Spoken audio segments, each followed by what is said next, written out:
Zimbabwe হওয়ার পথে বাংলাদেশের লজ্জাজনক রেকর্ড আবারও তৈরি হলো। এক ম্যাচে হাতে রেখেই এই আসর থেকে বিদায়।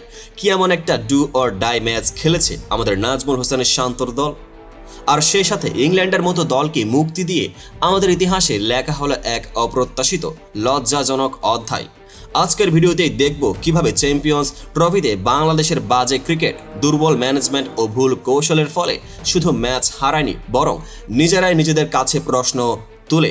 সঙ্গে থাকছে বিসিবি পারফরম্যান্স অ্যানালিস্ট মহসিন শেখের তীক্ষ্ণ মন্তব্য, যিনি বলেন বাংলাদেশের ও পাকিস্তানের ক্রিকেট এই সূত্রে গাথা, আর আগামী দিনে এরা যেন জিম্বাবুয়ের মতো হয়ে যাবে। চলুন শুরু করা যাক। গত সোমবার নিউজিল্যান্ডের বিপক্ষে খেলা হয়েছিল সেই চিরচেনা ডু অর ডাই ম্যাচ, যেখানে বাংলাদেশের স্ক্রিপ্টে একেবারে কোনো পরিবর্তন দেখা যায়নি। ম্যাচের শুরুতেই আমাদের ব্যাটসম্যানরা মোট 236 রান করে টেবিলে এলো, যা থেকে আশা করা হয়েছিল কিছুটা জয়ের ঝলক। তবে তাসকিন আহমেদ ও নাহিদ রানা যত দ্রুতই ব্রেক থ্রু আনার চেষ্টা করলেও নিউজিল্যান্ডের শক্তিশালী ব্যাটিং লাইনের কাছে তা অকারণে ঢেলে পড়ল। সেই মুহূর্তে রাচিন রবীন্দ্র ও টম ল্যাথামের 129 রানের দুর্দান্ত জুটি মাঠের মঞ্চে এসে ইতিহাস রচনা করল। দুইয়ের দুর্দান্ত পারফরমেন্সের কল্যাণে বাংলাদেশ কার্যত মাত্র 5 উইকেটে হারতে বাধ্য হলো। এই হার মানে শুধু একটি ম্যাচের পরাজয় নয়, এটা আসরের পুরো জোড়কে বিদায় নিশ্চিত করে দিল। বাংলাদেশের বিদায় নিশ্চিত হওয়ার সাথে সাথে আয়োজক পাকিস্তানেরও সম্ভাবনা শেষ হয়ে গেল। এই গ্রুপ থেকে শুধু ভারত এবং নিউজিল্যান্ডে পরবর্তী পর্ব অর্থাৎ সেমিফাইনালের টিকিট নিয়ে এগুতে পারল। এখানে প্রশ্ন ওঠে, কী কারণে আমাদের টিম আবারও এই ধরনের বাজে ক্রিকেটের প্রদর্শনী দিতে হলো? ব্যাটিং, বোলিং কিংবা ফিল্ডিং তিনটি যেন একেবারে সমন্বয়হীন হয়ে দাঁড়িয়েছে। এই ম্যাচে আমরা দেখলাম শত্রুর ব্যাটসম্যানরা কৌশলগতভাবে আমাদের দুর্বলতা চিহ্নিত করে একটি রানকে যেন ধরা পড়তে পারে এমনভাবেই খেলেছে। বাংলাদেশের আন্তর্জাতিক ক্রিকেটের ইতিহাসে টেস্ট ও টি-20 ফরম্যাটে আমরা প্রায় উৎকর্ষতা দেখাতে ব্যর্থ হয়েছি, কিন্তু একদিনের ক্রিকেটে কিছুটা সাফল্যের স্বাদ পেয়েছিলাম। তবে চ্যাম্পিয়ন্স ট্রফি আসরের শুরু থেকে আমাদের জন্য কঠিন ছিল। সর্বশেষ ওয়েস্ট ইন্ডিজের মাটিতে হোয়াইট ওয়াশের লজ্জা, আফগানদের কাছে সিরিজ হার, সব কিছুই যেন ধারাবাহিকভাবে আমাদের নামকে ধিক্কার দেয়। এখন পর্যন্ত নাজমুল হোসেন শান্তর দল টানা 6 ম্যাচে হার খেয়েছে। এই অবস্থায় টেস্ট স্ট্যাটাস প্রাপ্তির এত বছরীয় দেশের ক্রিকেটে উল্লেখযোগ্য সাফল্য এসে দাঁড়ায়নি। এমন দুরবস্থা কেবল বাংলাদেশেরও নয়, আমাদের প্রতিবেশী পাকিস্তানও একই মন্দে রয়েছেই। দুটি দেশের মধ্যে একটা মৌলিক মিল আছে: দুর্বল দল নির্বাচন, দুর্বল ম্যানেজমেন্ট, মেধার ঘাটতি এবং জবাবদিহিতার অভাব। এক সময় যেখানে ক্রিকেট বিশ্বে বাংলাদেশের উজ্জ্বল সম্ভাবনা ছিল, এখন তা অন্ধকার ছায়ায় ঢেকে গেছে।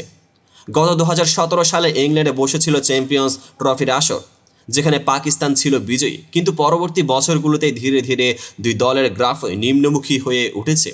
এর পরাজয়ের ফলে আমাদের ক্রিকেটে যে প্রশ্ন উত্থাপিত হচ্ছে তা হলো, কেন ঘরের মাঠে আমরা যখন স্বাচ্ছন্দ্যে খেলি, বিদেশে সেই জাদু আর নেই? এটা শুধু মাঠের পরিস্থিতির ব্যাপার নয়, বরং আমাদের মৌলিক কাঠামো, ট্যালেন্ট ও ম্যানেজমেন্টের অভাবও মূল কারণ। এই অসফলতার প্রসঙ্গে সোশ্যাল মিডিয়ায় এক বিশেষ মন্তব্য নজর পড়ে বিসিবি পারফরম্যান্স অ্যানালিস্ট মহসিন শেখের। তিনি লিখেছেন, চ্যাম্পিয়ন্স ট্রফিতে বাংলাদেশ ও পাকিস্তানের ক্রিকেটের মধ্যে মিল অনেকখানি। দু দলেরই দুর্বল দল নির্বাচন, দুর্বল ম্যানেজমেন্ট, মেধার ঘাটতি এবং জবাবদিহিতার অভাব স্পষ্ট। এগুলি প্রমাণ করে ঘরোয়া ক্রিকেটের ভিত্তি ভেঙে পড়েছে এবং অগ্রাধিকার তালিকা পুরোপুরি ভুল। ফলাফল, দু দল শীঘ্রই জিম্বাবুয়ের মতো হয়ে যাবে। মহসিন শেখ, যিনি বিপিএল, পিএসএল, বিগ ব্যাশ এমনকি আইপিএলের মতো নানা ফ্র্যাঞ্চাইজ টুর্নামেন্টে কাজ করেছেন, তার অভিজ্ঞতা ও তীক্ষ্ণ দৃষ্টিভঙ্গি আমাদের কাছে এক কঠিন সতর্কবার্তা বহন করে। বাংলাদেশের ক্রিকেটের বর্তমান অবস্থান যদি এভাবে চলতে থাকে, তাহলে আগামী দিনে আমরা সেই দেশের মতো হয়ে উঠতে পারি যেখানে মাঠে কোনো স্থায়ী সাফল্যের আশা করা যায় না। এমন বাস্তবতা আমাদের শুধুমাত্র মাঠের পরাজয় নয়, বরং আমাদের ব্যবস্থাপনাগত ও সাংগঠনিক দুর্বলতাকেও স্পষ্টভাবে তুলে ধরে।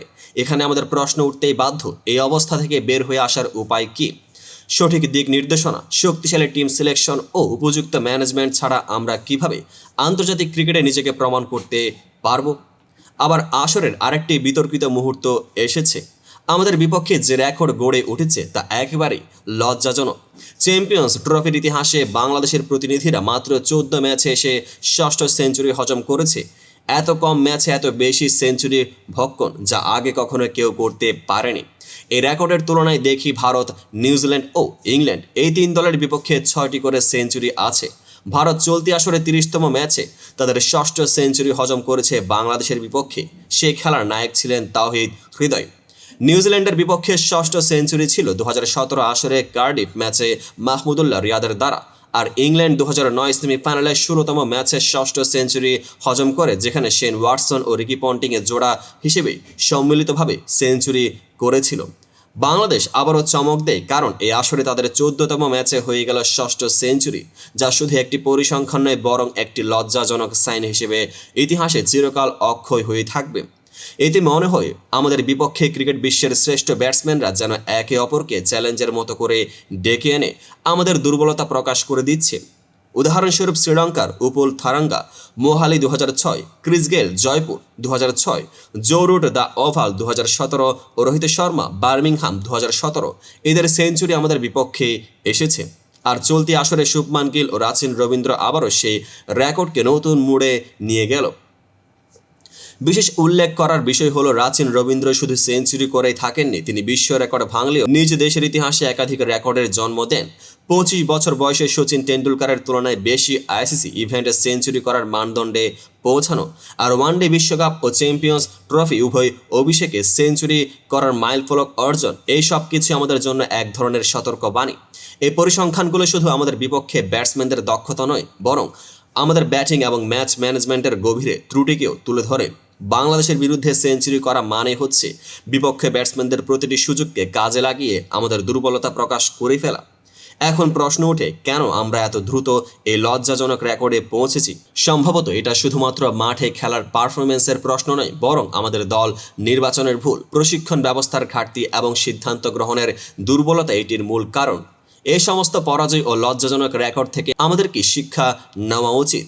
প্রথমত, আমাদের কৌশলগত পরিকল্পনা ও দল নির্বাচনে মৌলিক পরিবর্তন আনতে হবে।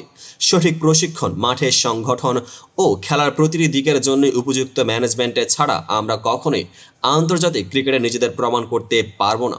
দ্বিতীয়ত, মাঠের দুর্বলতা শুধু পারফরমেন্সের অভাব নয়, বরং ক্রিকেটের প্রতি আমাদের মনোভাবেরও প্রতিবিম্ব। ঘরের মাঠে যেখানে আমরা স্বাচ্ছন্দ্য বোধ করি, বিদেশে সেই মানসিক শক্তি এবং প্রস্তুতি থাকে না। এখানে আমাদের শিখতে হবে কিভাবে প্রতিপক্ষের শক্তি ও নিজেদের দুর্বলতা চিহ্নিত করে তা মোকাবেলার সঠিক রণনীতি তৈরি করা যায়। তৃতীয়ত, শুধু ক্রিকেটারদের দক্ষতা নয়, ম্যানেজমেন্ট, কোচিং এবং ক্রীড়া প্রশাসনেরও একটি সার্বিক পুনর্গঠন দরকার। মহসিন শেখের মন্তব্য যেমন আমাদের সামনে কঠিন বাস্তবতা তুলে ধরে, তেমনি এই বিষয়টা স্পষ্ট করে যে যদি ব্যবস্থা বদল না আনতে পারে, তাহলে ভবিষ্যতে আমাদের দল একদিন জিম্বাবুয়ের মতো হয়ে যাবে, যেখানে কোনো স্থায়ী সাফল্যের অপেক্ষায় করা যায় না। সুতরাং ক্রিকেট প্রেমীরা, আজকের এই বিশ্লেষণ আমাদের শেখায় যে মাঠে হার শুধু এক ম্যাচের ফলাফল নয়, এটা আমাদের মৌলিক কাঠামো, দল নির্বাচন, প্রশিক্ষণ ও ম্যানেজমেন্টের গুরুতর ত্রুটির প্রতিফলন। বাংলাদেশের এই লজ্জাজনক রেকর্ড, চ্যাম্পিয়ন্স ট্রফিতে 14 ম্যাচের 6ষ্ঠ সেঞ্চুরি ভক্ষণ শুধুমাত্র পরিসংখ্যান নয়, বরং ভবিষ্যতের জন্য এক সতর্কবাণী। আপনাদের কি ধারণা এই বিশ্লেষণ নিয়ে? আপনার মন্তব্য, মতামত ও প্রশ্ন আমাদের কমেন্ট সেকশনে জানান। ভিডিওটি যদি আপনার ভালো লাগে তবে অবশ্যই লাইক, শেয়ার ও সাবস্ক্রাইব করতে ভুলবেন না। আর সাথেই থাকুন, আগামী দিনে আমরা আরও বিশদে নতুন গল্প ও বিশ্লেষণে নিয়ে হাজির হব। ধন্যবাদ এবং ক্রিকেটের এই রূপান্তরে আমাদের সকলের অংশগ্রহণ কামনা করছি।